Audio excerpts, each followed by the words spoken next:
We'll be back. I missed some comments.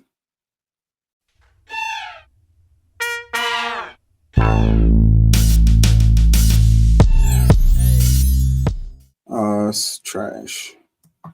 Anyways, y'all, peace. It's a perfect example of what happens when you try to secure a bag off of Mother Nature and you don't use your real brain. You start to do that colonizer mindset. This is all invasive Tasmanian blue gum eucalyptus planted by Jack London. He planted them thinking he could secure a bag, cut them all and turn them into lumber. Sadly, they can't be turned into lumber, only into paper. So he gets a massive L, and now they took over. It's also a classic reminder that Mother Nature has a sense of humor. Planted all this invasive eucalyptus to try to make money, and it ended up burning his house down, bro. Look at all the bark. This is filled with eucalyptus oil. Same with the leaves. This shit burns like gasoline, dude, and the trees will explode. Yes, the mushrooms eating the eucalyptus. Massive W. I did not know they did that. Eucalyptus trees are only here because of humans, so it is our job to remove this mess that we created. These trees are highly flammable and thought to be a cash crop, but it completely failed, and now they've taken over, and they're falling, and they're burning, bro. Invasive bullshit for days. Eucalyptus was only planted here because humans had already destroyed the old-growth redwood ecosystem. They wanted a fast-growing tree to secure that bag off Mother Nature. It should look like this. This is an intact ecosystem where wildlife would thrive, and humans could have thrived like the Native Americans did, but they decided to cut it down. This is that real shit. It wouldn't have burned his house down because, as you can see, they're fire-resistant and they're beef. These trees do work, and we need to protect the few that are left. 99% are gone here. It's a perfect example. Bring tears to my eyes of how this tree that's like 1,000 years old, and you could just come over here and just cut it down and like monetize it. Like, oh my God. Big, huge 1,000-year-old tree, and you're just going to be like, that's a good one. I'll get some good lumber out of that.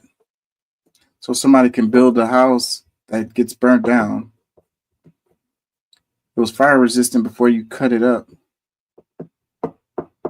Makes me sad, man. It says invasive species are the #1 threat to native plant biodiversity in the United States. Eucalyptus trees are one of the worst invasive species in California and are taking over native land that used to be old-growth redwood forest. Eucalyptus trees were first planted during the colonization of California and are still being sold at garden stores and nurseries all over the state. Eucalyptus trees fall easy with shallow roots that injure people every winter. Eucalyptus oil is naturally released by these trees as a natural herbicide that kills native plants, and eucalyptus oil burns like gas, making it one of the biggest wildfire threats in California. Stop buying eucalyptus. Don't plant invasive species. Plant native.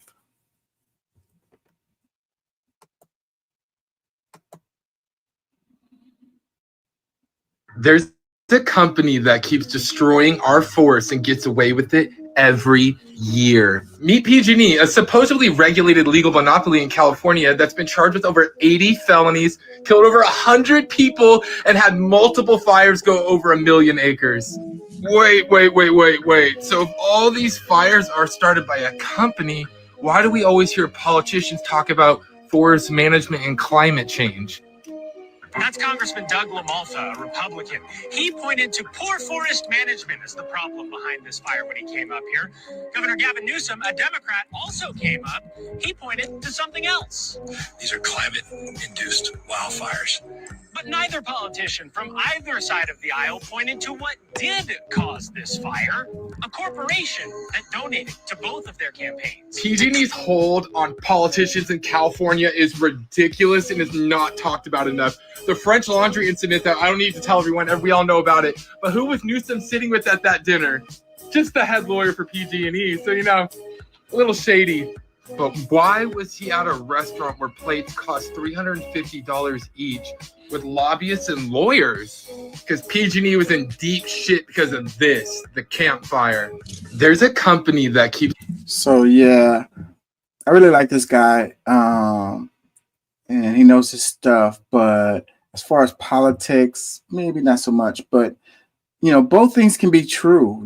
It can be true that this company and their lack of fucks to give can start these fires. and climate change at the same time. Both of these two things can be true at the same time, if that makes any sense. I saw something about, like, it was a clip, or this one little clip that was on a transformer, or it was on like a power line, a power station or whatever. It failed, and it started a fire. And I think it was one of these with the PG&E company, I want to say, and it started one of the biggest fires of California history. But again, if nobody was there, these fires would happen either way. And also with the drying conditions, and the temperatures going up, the rainfall changes and regional changes in rainfall, all of this stuff together leads to the conditions that lead to these fires being more severe. So what I'm saying is both things can be true at the same time. Because here in Houston, like I've seen them transformers blow up all the time. You know what I mean? Power lines fall down all the time, and we don't have dramatic fires as a result of it. Let me read this caption. It says, California continues to have massive wildfires like the Palisades fire in Los Angeles, the Camp Fire, and the Oakland Hills fire. We went over how invasive species like eucalyptus trees have taken over millions of acres of land that used to be fire-resistant native plants, creating a massive fuel load in our forests waiting for that spark. That is what we see in LA currently. Now I want to talk about how capitalism, greed, and government corruption led to the deadliest wildfire in California history. Meet PG&E, the company that started both the Dixie and Camp Fires, while they donated to 8 out of 10 politicians, including the governor of California, Gavin Newsom. PG&E should not be allowed to be a private company in California after it's burned millions of acres of forest and destroyed the city of Paradise, burning over 10,000 homes while pleading guilty to 84 felonies, just to be followed by the biggest wildfire in California history, the Dixie Fire, which was also started by PG&E. As we can see today with the fires in Southern California, with people losing their homes after losing fire insurance because of the Camp Fire, even the Palisades fire in Los Angeles is affected by greedy decisions and monopoly corporations made. Stop blaming wildfires on climate, dam removal, and endangered salmon. These fires will continue to happen unless we stop fire suppression and hold the people and companies who start them accountable. It's not as if they will start another fire. It's when will they start another fire. As the current fire has shown, all they need is a dry environment, high winds, and one spark. Yeah, so how come we don't hold these people accountable? A corporation can be a person so that they can make a contribution, but a corporation can't be a person when it's time for them to be held accountable. They can only be fined, and if if you fine them like 1% of their 1 year profits, then that's just the cost of doing business. These people need to go to jail. If they, it said 84 felonies. If I had 84 felonies, I would be locked up. So, okay, a corporation is a person. So, I mean, who are you going to hold accountable then? You know what I mean? So whoever knew about this stuff, or whoever should have known about this stuff, whoever could have done something to prevent this stuff should be held accountable. Held accountable, not fined, go to jail. Do not pass go. Do not collect $200. Go directly to jail. CEO, the CFO, operations manager, the top 5, send them all to jail. And if you do that, it becomes a deterrent so that these people can make sure that if a fire does break out, it wasn't through their negligence.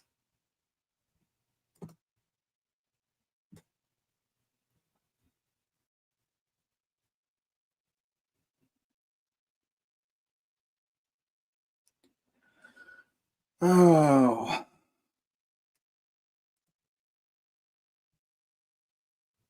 Fuck eucalyptus.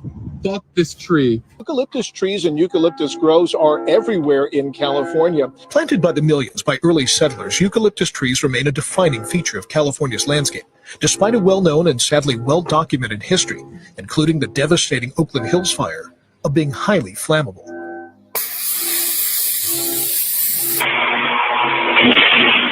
You can't even use the wood for lumber. They use them for paper. Huge owl brought over by colonizers during the gold rush. Planted forests of eucalyptus in the countryside of São Paulo state. They belong to Suzano Pulp and Paper, Brazil's biggest producer of cellulose, the raw material used to make paper products. You guys always wonder why I say fuck eucalyptus. Look at this shit. They are so scary. They fall from wind easily. Dozen largest trees that fell yesterday. One was a pine tree. The rest, take a look behind me. They all looked similar to this one. That's a eucalyptus tree. And these redwoods are fine, of course. Fuck eucalyptus. Fuck this tree. It says, why does California keep having deadly massive wildfires like the Palisades fire and the Oakland Hills fire? The answer is simple. Fire suppression and invasive species like eucalyptus taking over land that used to have fire-resistant native plants. Invasive eucalyptus trees are taking over in California, especially in the Bay Area and anywhere along the California coast. Where hundreds of thousands of trees have spread, eucalyptus should not be growing in California, especially the invasive Tasmanian blue gum eucalyptus, the most invasive and flammable member of the eucalyptus family. Also the most common eucalyptus found in Los Angeles. These invasive trees arrived in California from colonization, and the eucalyptus oil that produces is one of California's biggest wildfire threats. As this fire has shown, all they need is a dry environment, high winds, and a spark. This new year, let's plant less invasive species and cut down the eucalyptus. Plant native. Local, native.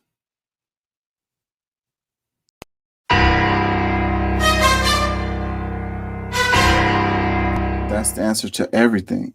And we had organizations that were looking into us that were like not really involved with social media. Like I think like the CFPB, like this financial, I don't even know what it stands for. It's the financial organization